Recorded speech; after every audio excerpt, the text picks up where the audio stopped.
En 1967, un scientifique britannique du nom de Charles-Henri Dubois publiait une étude que la médecine avait longtemps refusé de prendre en compte. Il avait étudié des veufs à Paris, des hommes dont les épouses étaient décédées, et il découvrit quelque chose qui allait changer tout ce que nous pensions savoir sur le deuil. Dans les 6 mois suivant la perte de leur épouse, les hommes mouraient à un rythme 40% plus élevé que prévu. Pas de suicide, pas d'accident, mais de maladie cardiaque.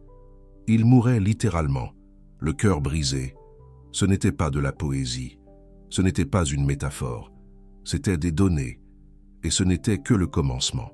Aujourd'hui, après des décennies de recherche impliquant des centaines de milliers de couples, la science a confirmé ce que les poètes amoureux ont toujours soupçonné. Quand une moitié d'un couple profondément lié décède, l'autre moitié suit souvent, parfois en quelques jours, parfois en quelques semaines, presque toujours dans la première année. Elisabeth Kubler-Ross a consacré sa carrière à l'étude de la mort. Elle s'est assise auprès de milliers de patients en fin de vie. Elle a regardé des couples se dire au revoir, et elle en est venue à croire quelque chose que la science ne pouvait pas tout à fait expliquer, que certaines âmes sont si intimement liées, si complètement fusionnées, que l'une ne peut véritablement pas survivre sans l'autre.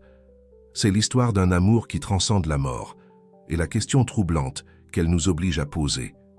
Et si 2 personnes pouvaient partager une seule âme, en 2013?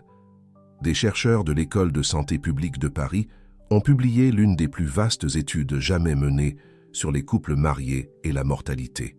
Ils ont analysé les données de plus de 370 000 couples âgés en France. Ils ont suivi qui mourait, quand il mourait, et ce qui arrivait aux conjoints survivants. Les résultats étaient stupéfiants. Dans les 3 mois suivant la perte d'un conjoint, le partenaire survivant avait 66% plus de chances de mourir que prévu. Pas légèrement plus de chances, 66%. C'est ce qu'on appelle l'effet de veuvage. Et cela a été documenté dans des études à travers le monde, dans toutes les cultures, à toutes les époques. Le schéma est toujours le même. Quand un partenaire décède, l'autre devient considérablement plus susceptible de suivre. Le risque à court terme est le plus élevé. Dans les 90 premiers jours, certaines études montrent une augmentation de 50 à 90% du risque de mortalité. Mais même des années plus tard, les personnes veuves restent exposées à un risque élevé par rapport à leur père marié. Il se passe quelque chose dans le corps que la science a du mal à expliquer pleinement. La manifestation la plus visible est une condition appelée cardiomyopathie de Takotsubo. Vous la connaissez peut-être sous son nom plus courant, le syndrome du cœur brisé. Elle a été identifiée pour la première fois au Japon en 1990. Les médecins ont remarqué que certains patients, généralement des femmes, arrivaient aux hôpitaux avec des symptômes identiques à ceux d'une crise cardiaque. Leur cœur était défaillant. Leurs enzymes cardiaques étaient élevées. Les moniteurs montraient une crise. Mais lorsque les médecins effectuaient une imagerie, ils trouvaient quelque chose d'étrange. Le cœur n'était pas bloqué. Les artères étaient dégagées. Au lieu de cela, le cœur lui-même avait changé de forme. Le ventricule gauche, qui pompe normalement le sang dans tout le corps, s'était dilaté vers l'extérieur. Il ressemblait à une nasse à poulpe japonaise, d'où son nom. Le cœur ne mourait pas d'artères bloquées. Il mourait d'une émotion accablante.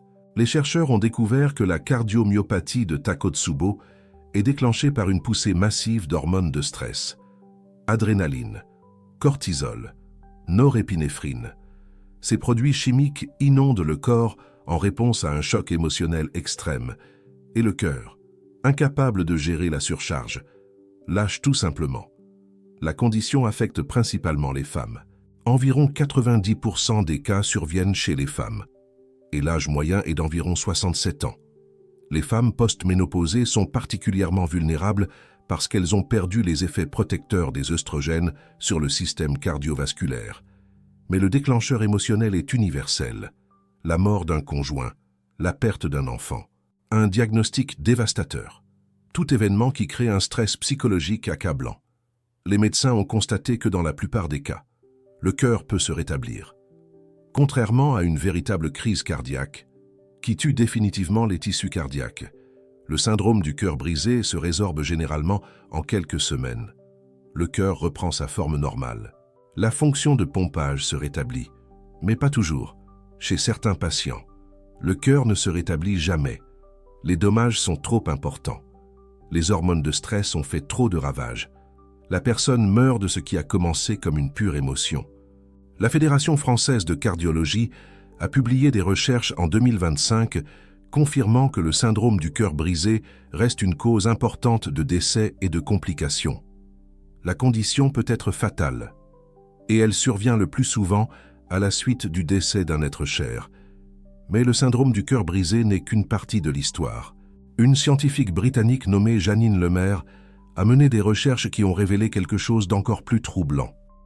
Elle a étudié le système immunitaire de personnes récemment veuves. Elle a mesuré leur nombre de globules blancs. Elle a testé leur réponse d'anticorps. Elle a examiné la machinerie biologique qui nous maintient en vie. Et elle a constaté qu'elle était en panne. Les personnes endeuillées n'étaient pas seulement tristes. Elles étaient physiologiquement compromises. Leur système immunitaire était supprimé. Leur capacité à combattre l'infection était diminuée. Leur corps, littéralement, abandonnait. Lemaire a dit quelque chose qui me hante encore. Il existe de nombreuses anecdotes sur des couples mariés pendant 40 ans, dont l'un décède et l'autre quelques jours plus tard. Il semble qu'il existe une base biologique à cela. Plutôt que de mourir d'un cœur brisé, cependant, il meurt d'un système immunitaire brisé. Le deuil n'était pas seulement émotionnel, il était cellulaire. Il atteignait la machinerie même de la vie et la désactivait. Il existe d'autres changements biologiques qui se produisent dans le deuil. Les troubles du sommeil sont presque universels. Les personnes endeuillées ont du mal à dormir, et le sommeil qu'elles obtiennent est fragmenté et insatisfaisant. Cela crée une cascade de problèmes, car c'est pendant le sommeil que le corps se répare. Sans un sommeil adéquat, la guérison ne peut pas avoir lieu. L'appétit disparaît. Les personnes endeuillées oublient souvent de manger. Elles perdent du poids. Leur corps commence à manquer de nutriments, alors même qu'elles ne peuvent se résoudre à consommer de la nourriture. L'isolement social augmente. Le partenaire survivant se retire des amis et de la famille. Il s'assoit seul dans des maisons qui semblent soudain trop grandes. Le soutien social qui pourrait l'aider à survivre est repoussé, parce que l'interaction avec les autres nécessite une énergie qu'il n'a plus, et peut-être plus significativement, la volonté de vivre diminue. C'est quelque chose que les médecins observent, mais qu'ils ne peuvent pas facilement mesurer. Un abandon, un lâcher-prise, un sentiment que la vie sans le partenaire ne vaut tout simplement pas la peine.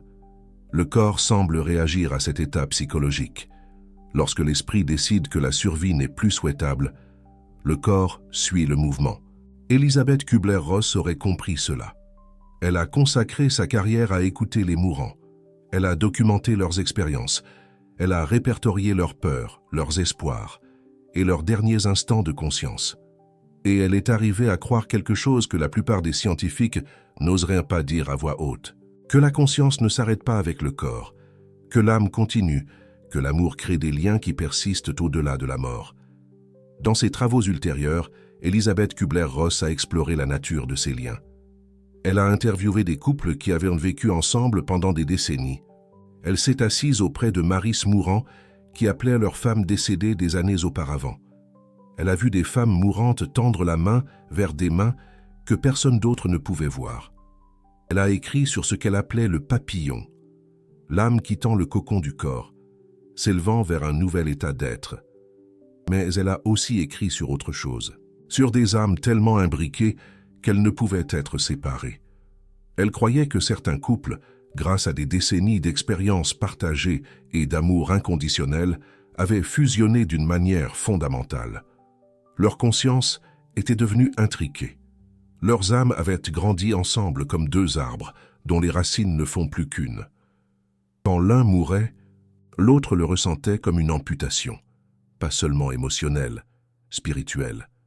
Le partenaire survivant n'était pas simplement en deuil. Il vivait un déchirement de quelque chose qui était devenu unifié. Et parfois, ce déchirement était fatal. Elisabeth Kubler-Ross a recueilli des histoires de ces couples tout au long de sa carrière. Il y avait ce vieil homme, marié à sa femme depuis 52 ans. Ils avaient élevé 4 enfants ensemble. Ils avaient survécu à une guerre. Ils avaient bâti une entreprise. Ils avaient vieilli côte à côte. Lorsque sa femme a été diagnostiquée avec un cancer, il est devenu son principal soignant. Il la nourrissait quand elle ne pouvait plus se nourrir elle-même. Il la baignait quand elle ne pouvait plus se baigner. Il lui a tenu la main pendant d'innombrables nuits blanches. Elle est morte un mardi matin. Il est mort le mercredi après-midi. Les médecins ont dit que c'était une insuffisance cardiaque. Elisabeth Kubler-Ross disait que c'était autre chose.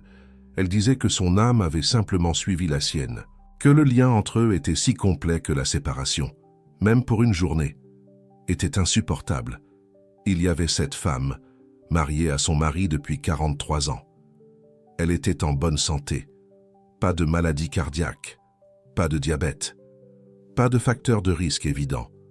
Son mari est mort subitement d'un accident vasculaire cérébral. Elle s'est effondrée à ses funérailles.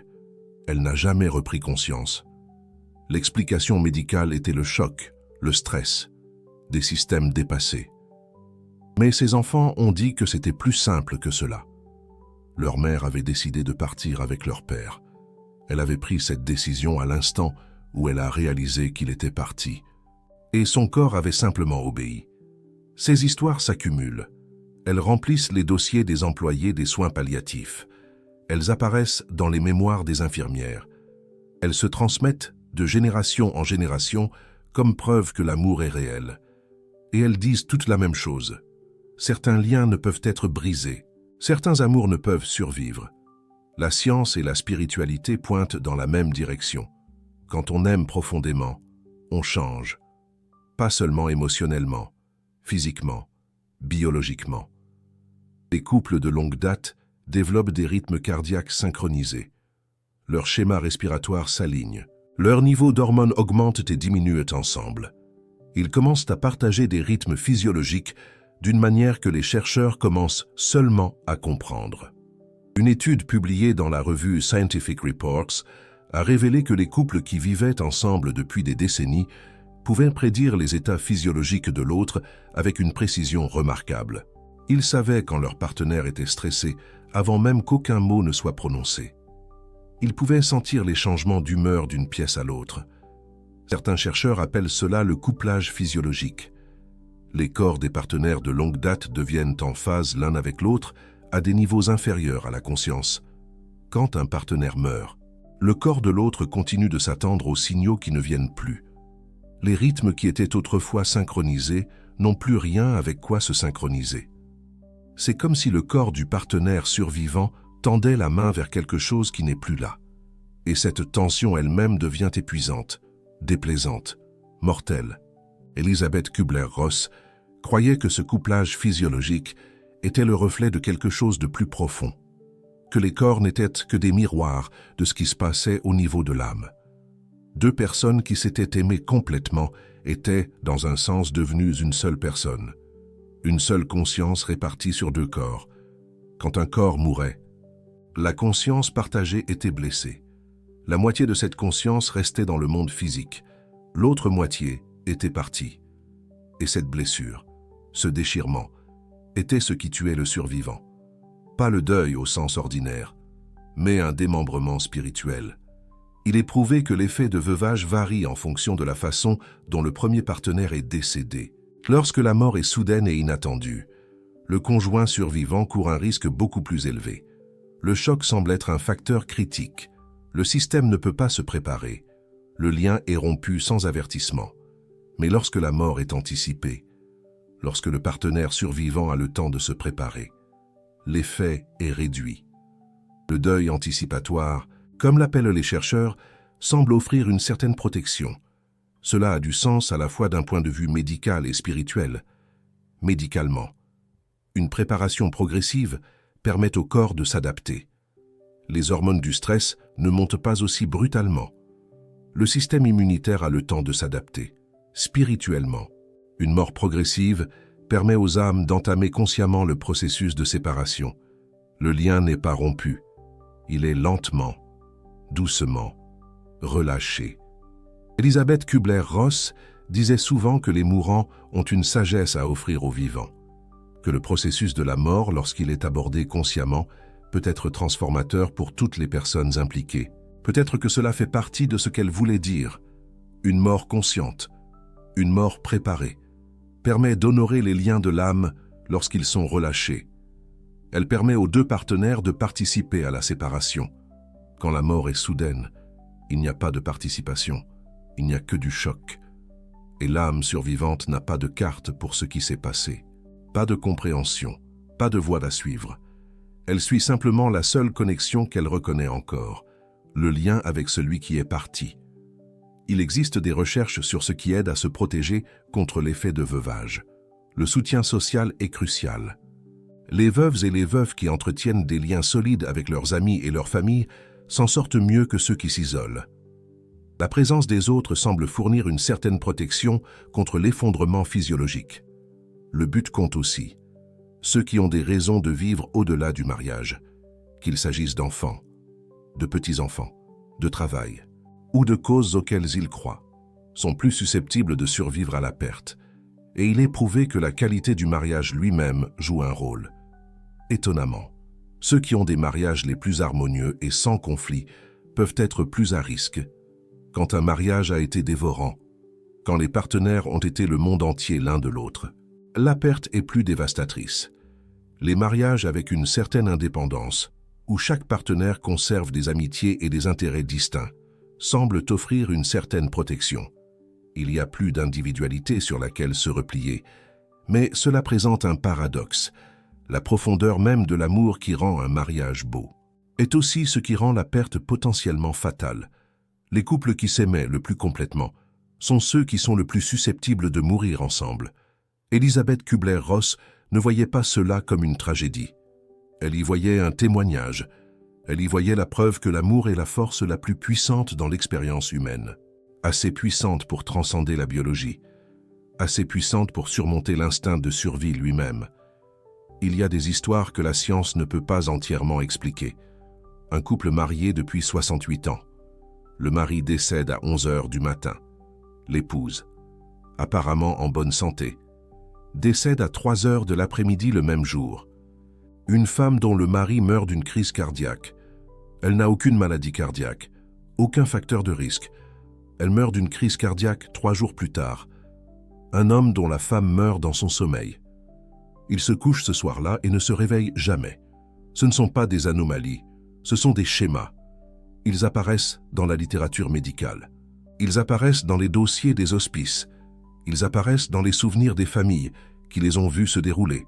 La science appelle cela une coïncidence, ou du stress, ou des conditions sous-jacentes qui n'ont pas été diagnostiquées. Il y a plus de cas documentés que la plupart des gens ne le réalisent. Johnny Cash et June Carter Cash ont été mariés pendant 35 ans. June est décédée le 15 mai 2003. Johnny est décédé le 12 septembre 2003, moins de 4 mois plus tard. Ceux qui les connaissaient ont dit que Johnny n'a jamais été le même après la mort de June. Il a continué à se produire, il a continué à enregistrer, mais quelque chose d'essentiel l'avait quitté. Son fils a dit que Johnny était mort d'un cœur brisé. La cause officielle était des complications liées au diabète. Mais la famille connaissait la vérité. June avait emporté une partie de lui avec elle, la partie qui le maintenait en vie. Le président Jacques Dupont et Danielle Dupont ont été mariés pendant 42 ans.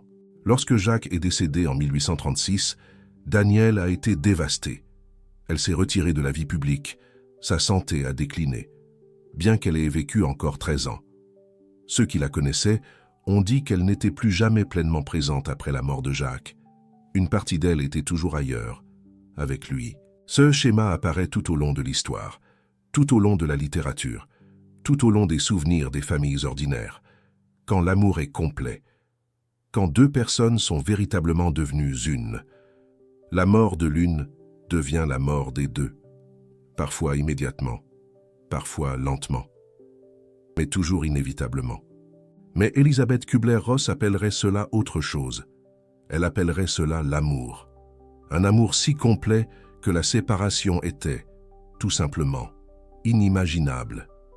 Un amour si total qu'une âme ne pouvait pas continuer sans l'autre. Pas à cause de la faiblesse, pas à cause de la dépendance, à cause de l'unité. Quand vous avez véritablement fusionné avec une autre personne, quand votre conscience s'est élargie pour l'inclure, quand votre sens de soi s'est développé pour englober deux corps au lieu d'un, alors la mort de l'un est la mort des deux. Il n'y a pas de survie, il n'y a que transformation. Les deux avancent ensemble. Les deux deviennent le papillon. La recherche continue. Les scientifiques étudient maintenant les changements épigénétiques qui se produisent chez les partenaires à long terme. Ils découvrent que l'amour modifie réellement l'expression des gènes, que des décennies de partenariat changent les gènes qui sont actifs et ceux qui sont dormants. Nous devenons littéralement des personnes différentes quand nous aimons. Et quand cet amour prend fin, quand le partenaire meurt, le paysage épigénétique change à nouveau. Le corps commence à revenir en arrière, à redevenir quelqu'un qui existait avant le partenariat. Mais pour certains, cet ancien soi n'existe plus. Trop de choses ont changé, trop de choses ont fusionné. Ils ne peuvent pas revenir en arrière parce qu'il n'y a rien à quoi revenir. La personne qu'ils étaient avant le mariage a été complètement transformée par des décennies d'amour. Il ne reste plus de soi autonome, seulement le soi fusionné, seulement la conscience unifiée. Et quand la moitié de cette conscience disparaît, le reste ne peut pas survivre. Les traditions anciennes comprenaient cela. Dans de nombreuses cultures, il y avait des rituels pour les couples qui étaient mariés depuis des décennies, des rituels qui reconnaissaient la profondeur de leur lien, des rituels qui les préparaient à la séparation éventuelle. Certaines traditions croyaient que les couples qui avaient vécu ensemble assez longtemps partageaient une partie de leur âme l'un avec l'autre. Chaque partenaire portait un morceau de l'autre en lui. La mort signifiait que ce morceau partait. D'autres traditions parlaient de flammes jumelles, des âmes qui avaient été créées ensemble au commencement des temps, des âmes qui se cherchaient à travers les vies, quand elles se trouvaient dans le monde physique. Leur union était si complète que la séparation était cosmique dans sa dévastation. La psychologie moderne parle de lien continu. L'idée que le deuil sain ne nécessite pas de rompre la connexion avec le défunt, que nous pouvons maintenir notre relation avec ceux qui sont morts, que l'amour ne se termine pas parce que le corps a pris fin. Elisabeth Kubler-Ross a embrassé toutes ces perspectives. Elle ne les voyait pas comme des contradictions, mais comme différentes fenêtres sur la même vérité. Nous sommes connectés les uns aux autres d'une manière qui transcende le physique. L'amour crée des liens que la mort ne peut pas entièrement rompre. Et pour certains couples, ces liens sont si complets que survivre seul devient simplement impossible. Elisabeth Kubler-Ross est décédée en 2004. Elle avait 78 ans.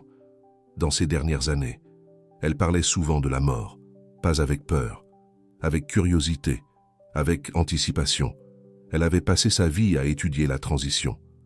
Elle avait entendu des milliers de témoignages de ceux qui étaient brièvement morts et revenus. Elle s'était assise avec d'innombrables âmes alors qu'elle prenait leur dernier souffle. Elle était prête. Et elle nous a laissé un message qui résonne encore. La mort est simplement une mue du corps physique, comme le papillon se débarrassant de son cocon.